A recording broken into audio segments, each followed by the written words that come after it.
soc escriptor ni historiador, he acabat aquí una mica per casualitat, conec Antonio Quijada de fa molt de temps i abans de la pandèmia ens vam trobar un dia i em va dir una mica així: em sap greu que es perdin les nostres històries. I bueno, no li vaig donar més voltes al tema.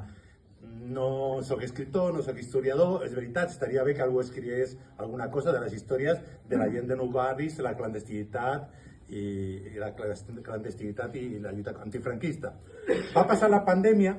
i em vaig tornar a trobar Antonio Quijada pel carrer i van tornar a xerrar una miqueta, una mica va sortir un altre tema. És una pena que es perdin les nostres històries. I en aquell moment una mica em vaig sentir interpel·lat, i és veritat, passen els anys i la història no acaba reflectida, la història de la nostra gent no queda reflectida als documentals, a les notícies de televisió, als articles. Es parla de les figures importants o que es consideren importants, però no de la gent del carrer, de la gent que ho va arriscar tot i va tirar cap endavant i era un nombre molt important de gent que no surt als llibres d'història. I li vaig dir a Antonio,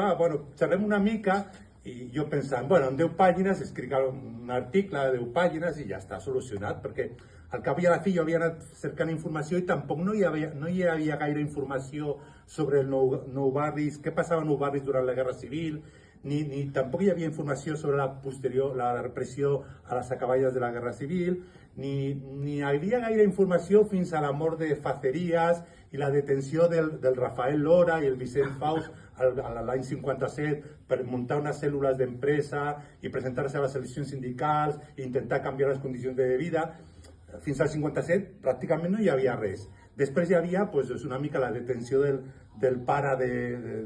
d'Antonio Quijada, però que no va ser la detenció del pare d'Antonio Quijada, és que van detenir, no sé si a 10 veïns de Nou Barris, alguns coneguts, segurament coneguts, que això l'han anat esbrinant quan anàvem a l'arxiu militar a cercar informació. Després hi ha històries i quasi, la fundació de les comissions obreres, que hi havia gent de Nou Barris, hi havia un grup força important i que van estar detinguts per formar part del secretariat de les comissions obreres i la condemna no va ser llarga, em sembla que van ser uns 6 mesos, però van seguir allà. Després ja quasi entrem a les primeres manifestacions per commemorar l'1 de maig a la ciutat de Barcelona, que les dues primeres manifestacions es van fer a Torrebaró, a la Font dels Eucaliptus, l'any 67, i al Parc del Turó de Peira, l'any 68. Fins a aquell moment es celebrava, però es feia una mica d'amagatotis. Aquells 2 anys van intentar celebrar obertament el 1 de maig. Ja anem a l'estat d'excepció, que va haver-hi una caiguda de gent, després la detenció dels germans Ferrandis, al 71, em sembla, que eren del PCI, hi ha alguna detenció més, però no hi havia gaire informació. Però arran de parlar, amb Quijada, amb Ferrandis, amb Aznar, que veig per aquí, a Juan García, que es va parlar del seu pare, de la història del seu pare, que és per una pel·lícula. La història del seu pare. No sé si heu vist la pel·lícula La Gran Evasión? Pues el pare del Juan i la gent que estava tancada a Pamplona, el seu va ser més gran encara, o sigui, més gran i igual de dolorós perquè malauradament va acabar d'una manera molt semblant. I no sé, va ser així una mica, i ara ja m'estic emocionant, però què va demanar Antonio Quijada des de bon començament? Que no era la seva història. Ell volia una història col·lectiva, una història de la gent que el coneixia, que potser no estava d'acord amb ells, o potser sí, que potser veien el món d'una manera diferent, però volia que fos un retrat de les lluites col·lectives, o que sigui un relat plural d'aquesta lluita antifranquista. I una mica, també, sí que és cert que he agafat moltes petites biografies, però també al llibre he intentat fer un èmfasi especial a allò quan van ser capaços d'aplegar-nos, d'estar units per créixer o per sobreviure, perquè de vegades va ser pura supervivència, i allò va agrupar a gens de diferents sensibilitats. una mica al naixement de les comissions obreres hi havia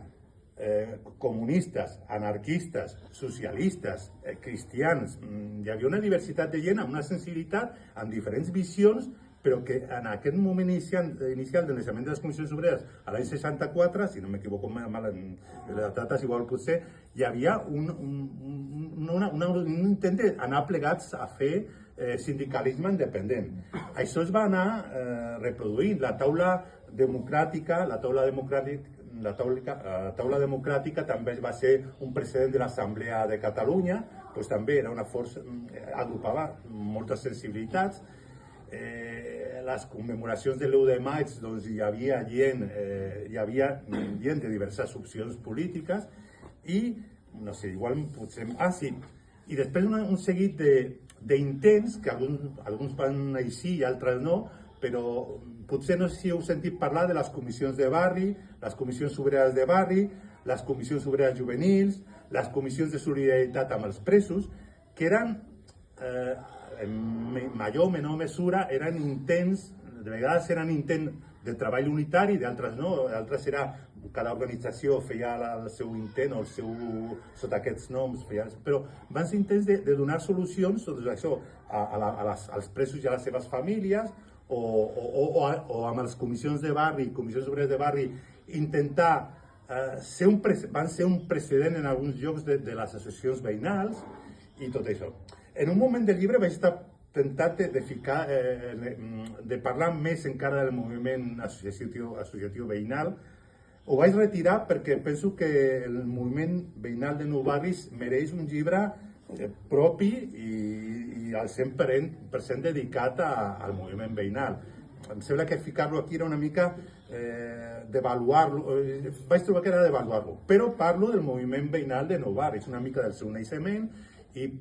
i malgrat ser una associació legal, com s'ha dit abans, la veritat és que en els seus orígens, en els seus objectius,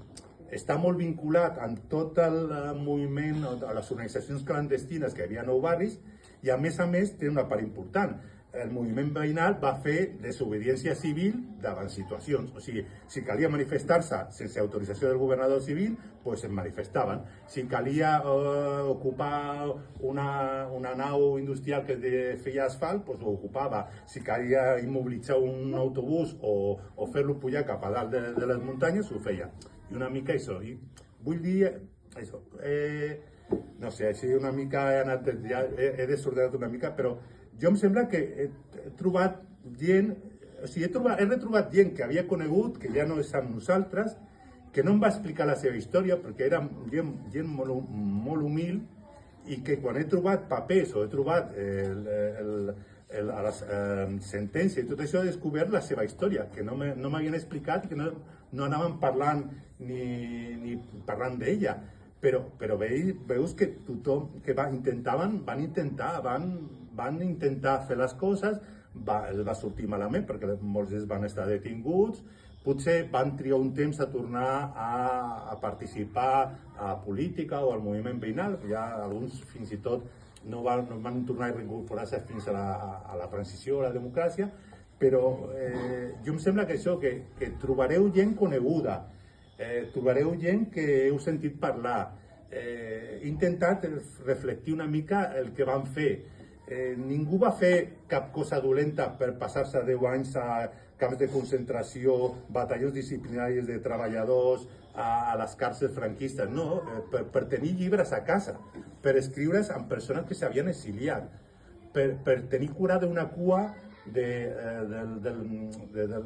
la distribució dels aliments aquí a Nou Barris durant la Guerra Civil, per tenir cura de la cua que es feia per a recollir els aliments. O sigui, hi havia gent més compromesa, però bé, estem parlant això de distribuir propaganda, d'intentar organitzar-se i tot això. No hi ha explicació per la injustícia, pel patiment, pel que va patir, pel patiment que va tenir la gent. Em sembla que una mica ens ha de ajudar a prendre consciència de que era gent normal i corrent com nosaltres, que podia haver-se estat a casa amb tranquil·litat, però es va arriscar amb conseqüències, malauradament amb conseqüències. I per això em sembla que ja que no poden sortir a les pel·lícules o no poden sortir als llibres d'història, com a mínim aquest era el petit reconeixement que se'ls podia fer, no sé. Ja m'he enredat una mica, m'he desordenat del que anava a dir, però bueno, em sembla que he dit el més fonamental i bueno, aquí m'agradaria que, pues allò, que llegiu el llibre i que ho gaudiu i que, bueno, i que aprenem coses, perquè a mi m'ha servit per aprendre moltes coses del barri, de nou barris, de les organitzacions de nou barris i de gent això que conec o que havia conegut. O sigui, una mica, no sé,